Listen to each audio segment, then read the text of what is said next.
Hey, thank you again for joining us. The Kingdom Mentor podcast is what this is. I'm Theresa, Croft, your host.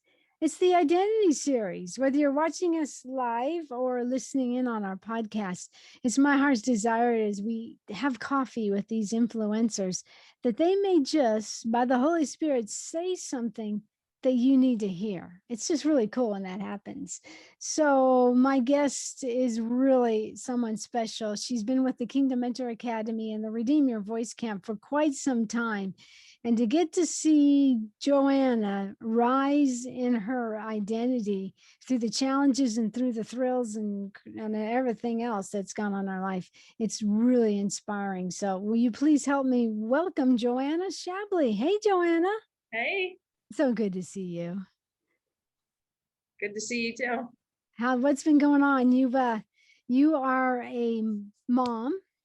You work very hard at your company, and you have walked through some very much challenges. But first, why don't you just share how the Kingdom Mentor Academy with Redeem Your Voice, how that's been an encouragement in your life? That'd be great to hear. Yeah, I don't even know when I started connecting with you, but my marriage started to fall apart like 6 years ago or so, and a lot of it was because I had lost my voice. So somehow, Kingdom Mentor Academy came up. I don't know if it was Facebook or an ad or what it was, but somehow I got connected with you, and what drew me was the whole idea of redeeming your voice, that God has a purpose for each of us, and to like find that again in my own life and identity through that. So that's how I got connected with you. That's a real struggle, that you can be married and lose your voice in the midst of being married. Not to dig up skeletons, but what did that make you feel when you feel like you didn't have your voice in your marriage? I remember it's something that's engraved in my head, but I remember standing at the bottom of the stairs one day and just thinking, is this what my life's purpose is? To be who this person wants me to be, and not who I feel God's led me to be. And it was really depressing, it was like this war between people pleasing and being who what other people, my husband, even my mother, versus what I felt God was calling me to do, and yet there wasn't too much support there. Wow. And just, I think part of losing the voice in the marriage was because I grew up in a conservative faith. Yeah. And I remember when we were in premarital counseling, they told me, well, you have leadership in you, and you're going to need to hone that back because he needs to lead. And so I went the other extreme, because I didn't want to look down on hey, you're not being good enough as a Christian wife, that I ended up losing my voice through that. Yeah. I'm sure a lot of people listening can lean in on that and I've been there. And unfortunately, not speaking bad, but sometimes religion totally gets the man and wife role mixed up. God calls the man to lay down his life for us as Christ laid down his life. I mean, if anything, he has it toughest, but they seem to hone in that the woman should submit to the husband, without realizing that doesn't mean he gets to trounce on you. That doesn't mean he gets to close your mouth off, your voice off. So you've learned that, and you don't have to go into all the details, but that was a very difficult time, because here you are trying to be a good Christian, trying to listen to the Lord, and the very leaders were telling you opposite of what you knew in your heart was your voice. Right. Wow. Yeah. I know going through it, I really struggled with God through it, because I started to think, well, God, if that's how you truly think about it, then I don't know that I want to serve you. How are you any different than Allah? How are you any, where he suppresses the woman to the point where she has no identity in some areas of Islamic faith, where they wear all the black and only show their eyes.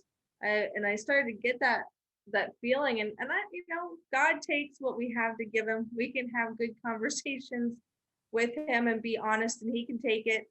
And through that, he just kept pursuing and showing me that that's not who he is. So And so good. I had to weed through some of what I was taught as truths. Are they truths or are they not? Some of Wow. them, I could embrace, yeah, this is a truth and I'm going to hold on to that. And then there were some others that I'm not quite sure that was what God means by that. And he showed me Wow. his truth.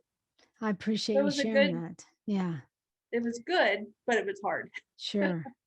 And so often from our misery comes part of our destiny, which begins in our identity. So you definitely have weeded through that. Now, you have grown in the last 2 years to the point where you're pretty sure of who you are and you're not afraid to share it. Tell us some of the rising up. I call this, y'all, true grit, generals releasing identity truths. And I always think of JoAnna because she's always letting me know, oh, I talked with a friend and I was able to tell them about identity and such. But you've stood up.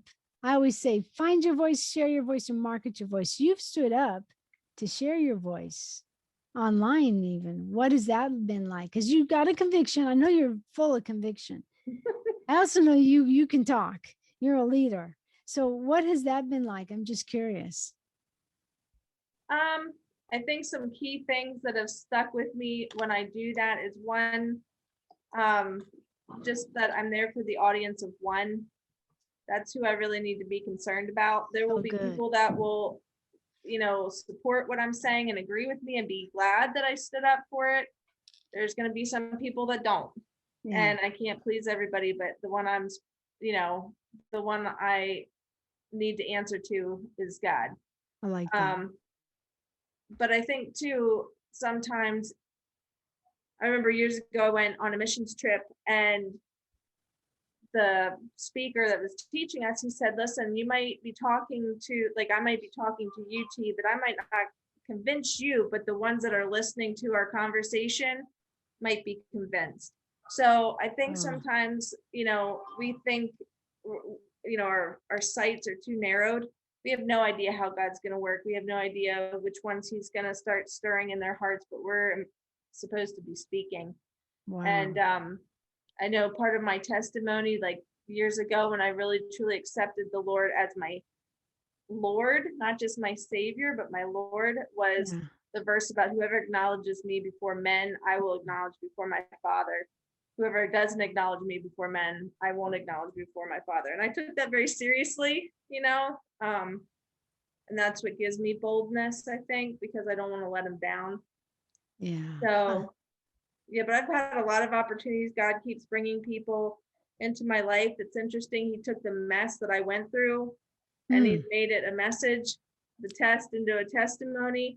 come And on. so I can speak through that and encourage them. They come to me because, hey, you've been there. You Yeah, understand. You're gonna listen, you're gonna hear and understand.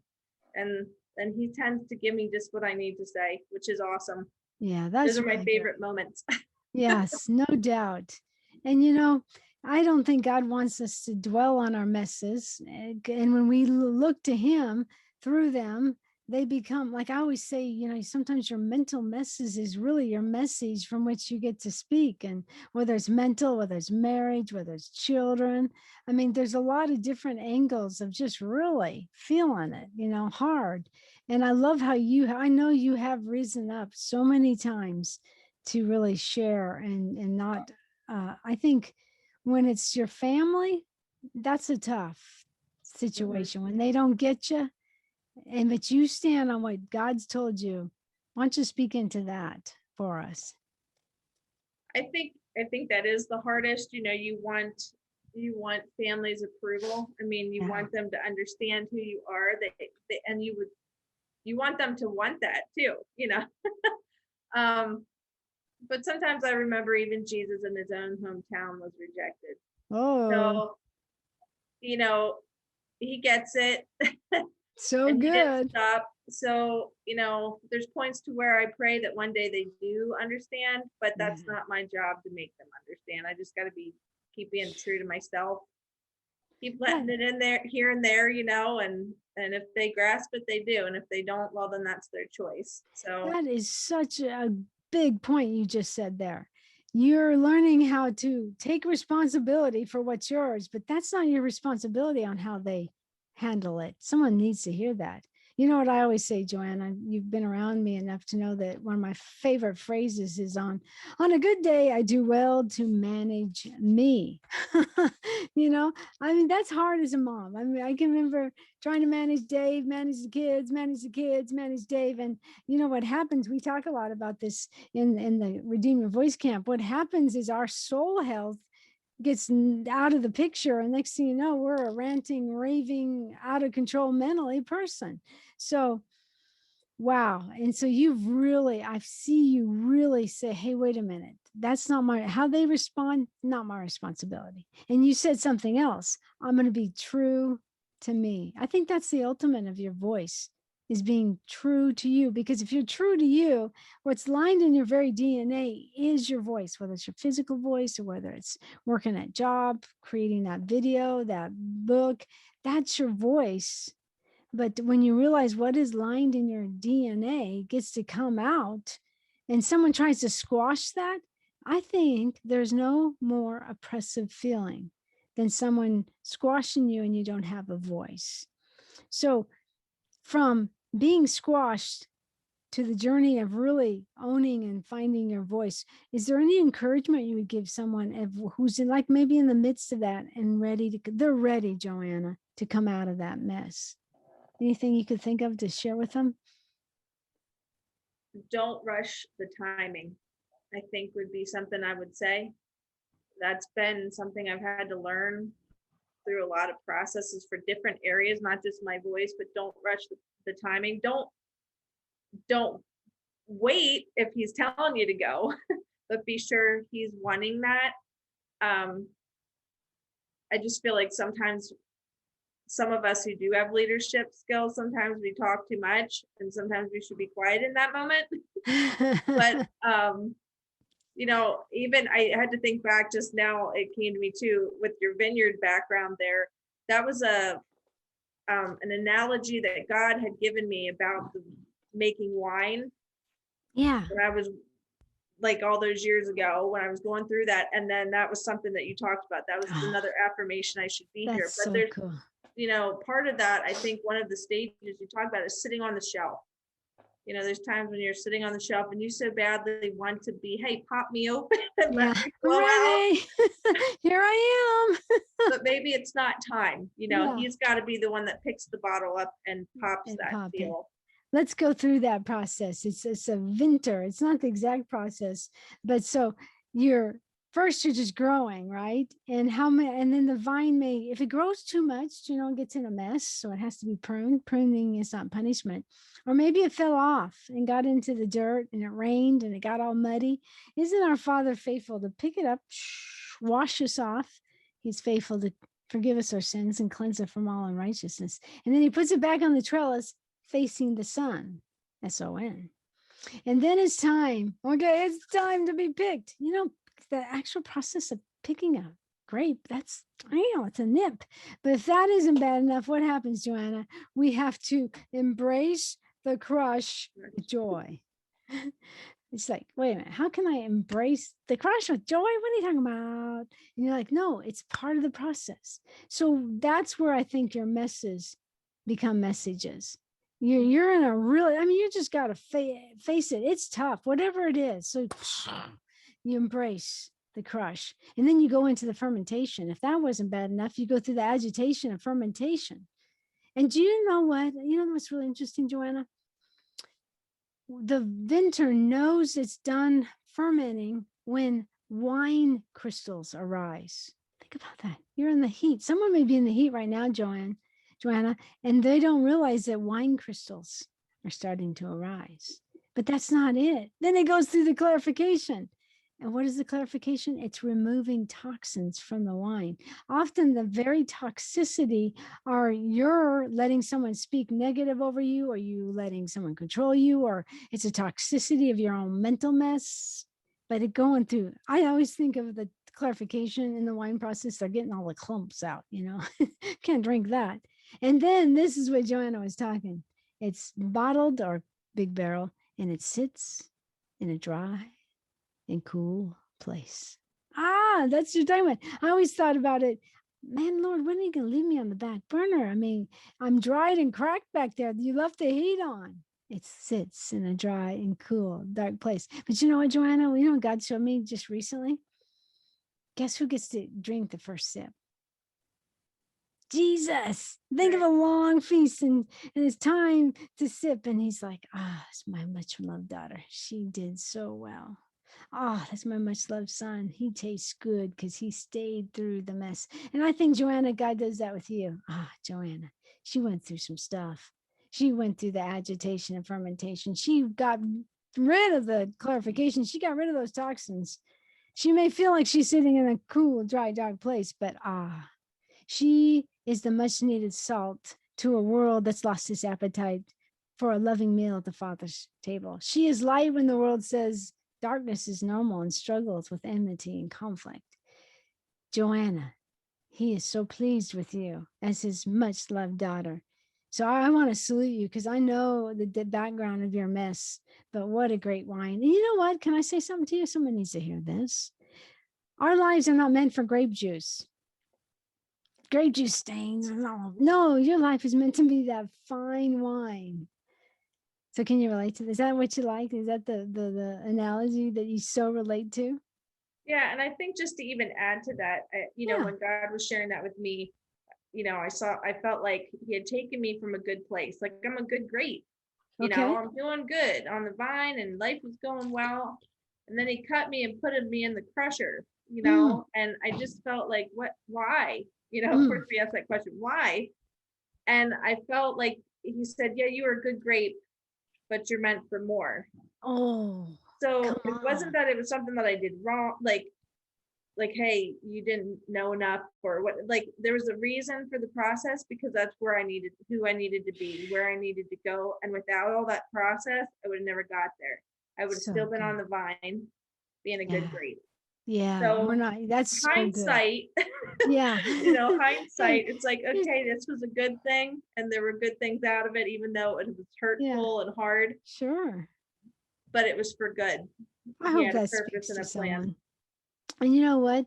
If someone's in the process, I always like what I was taught that the process is about your relationship with God. So if there's something about the process you don't like, maybe there's something that God's dealing with you that he doesn't like. Now I'm talking about a loving God. He doesn't prune you to punish you. Okay. That's not God. That's not the God I serve. But he so loves us, he's willing to let us go through the process. And I'm so glad that someone said, hey, if you're in process, think of it as you're in relationship with God. That's part of your relationship with God. So I'm so glad when my favorite phrase, JoAnna, you may have heard me say it, don't freak out amidst the process, because that could be the very setup for where God's taken you. Can you relate to that? Yes. Yeah. Look at her grin. You can't, if you're on the podcast, you can't see her huge grin. John, it's been really awesome.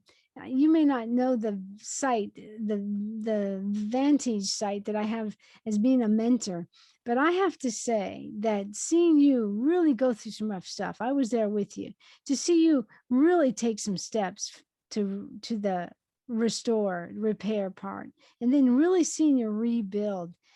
We talk a lot about soul health, don't we, in the Redeem Your Voice camp?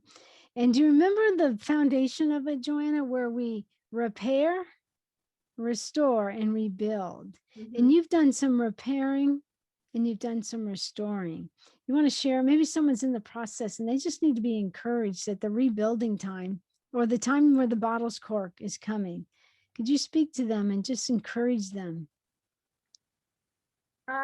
Like I said before, some of it, the rebuild or the restoring part, some of that's been with my own family, Wow. which has been difficult and may not be at the timeliness or the way that I wanted. I have to remember that it's not my way, Mm. that God's working that, I need to be in control of my own part of that. Wow. And he's in control of them. Um, but he is faithful. There's times when he'll come through for me and I thank you, like Yeah. he helps rebuild that. He helps put that that block on, or whatever you want to say, Yeah. onto the wall. Um, it what a wall, to rebuild doesn't happen a day. That's right. It didn't get destroyed in a day. It Whew, doesn't get rebuilt in a day. Doesn't get restored in a day.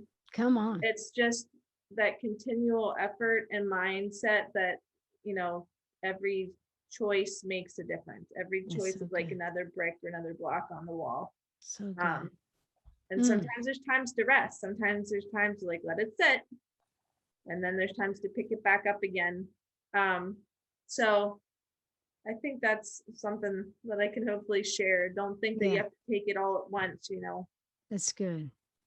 When you said there's a time to rest, God's really been speaking to me about that, about the rest coming from this place. With the pandemic, someone say rest, and they're like, I'm done with being in my PJs. Stay. No, we're talking about that rest that really comes from that deep place, right? And I love the rest to run word based on Hebrews 11. I found another verse. Can I share it with you that goes along with that? I got to go over here. So if you look up or write down Hebrews 11, verse 11 in the Passion Translation, and it's talking about this is like, you can relate to this, JoAnna. Sarah embraced God's miracle working power, even though is the process, even though she was past childbearing, even though she couldn't conceive. Here's all these promises, but she didn't give up. She embraced God's miracle working power. And then what did she do that? After even though, then she rose in the authority of her faith and rested in the promises of the one who promised. And then she tapped into his faithfulness, which is everything about declarations. So look at this, JoAnna. I got to share this with you. So I was reading the other day, and I'm just that word about rest coming from deep inside is finally hitting home, because I don't know about you, JoAnna, but my husband said, Theresa, you just need to rest. And I'm thinking, what do you mean rest? I got stuff to do. I think that's where the no striving, just abiding came in. But listen to this, JoAnna. uh the Ephesians 3 verse 17, it's like another rest thing which you mentioned. It says, listen to this: then by constantly using your faith, the life of Christ will be released deep inside you, and the resting place of his love will become the very source and root of your life. Isn't that awesome? You're using your faith, like Sarah, embracing God's miracle working power, the kingdom authority of her faith, and that the very life of Christ inside of you will be the resting place because it's his love. And if I can say anything, JoAnna, I've seen that in your life. I've seen you resting in the love of God, even though things some days are hectic, raising your kids, going through family issues. But does that resonate at all with you? Well, yeah, I think another word maybe for rest is peace. Ooh, sure. It's not just a physical thing. It's just like rest. You're having a peace that God's taking care of it, that Mm, God's got it under control. And I think that's huge, even in our world today, with all the upheaval and uncertainty. And some people are still standing and holding the line for sure. some prophetic promises from God that are coming out, and then you don't see it. Part Right. of that rest is having a Ooh, peace that that's good. God's got it. And trust. Hmm. Really. Yeah, peace and trust. That's good. I never thought of it that way. Thank you. Woo. Can sit on that for a second. Well, JoAnna, I appreciate so much you just sharing your life and spending some time with me. I always love spending time with you. And I just pray God continues to help you, because you are truly a voice that's meant for today. I believe God's rose your voice. That's the right verb. And for your family. I mean, it starts first with your kids and the way you handle yourself around resistance, and then at work, and that you don't have to say anything because Christ is in you. You are a shining life. And if you get a little flack, a lot of times people are offended by the majesty of God's love on your life, and you haven't said anything. It's just because of who you are. It's because you know who you are. So I just can't wait to see God continue to do great things as he is and in your life. So thank you so much. You got really honest with me, and I really appreciate that. Yeah. No problem. My pleasure. Yeah. And I'm so thankful for people like you who have stayed at the Redeem Your Voice, come under the covering of Dave and myself so we can continually cheer you on and pray you on. So that is just really pretty awesome. I want to thank you personally for that. Well, thank you. All right, you've been listening to the Identity series on the Kingdom Mentor podcast. Always so glad when you listen. Hey, will you do me a favor? Share it with a friend, maybe. Or what really helps was you subscribe and write a review. The reason I say that is when you write a review, more people get to hear about this podcast and truths that you don't have to strive, you can abide. So say no to striving and yes to abiding so that you can live in the sweet spot of God's divine destiny for you.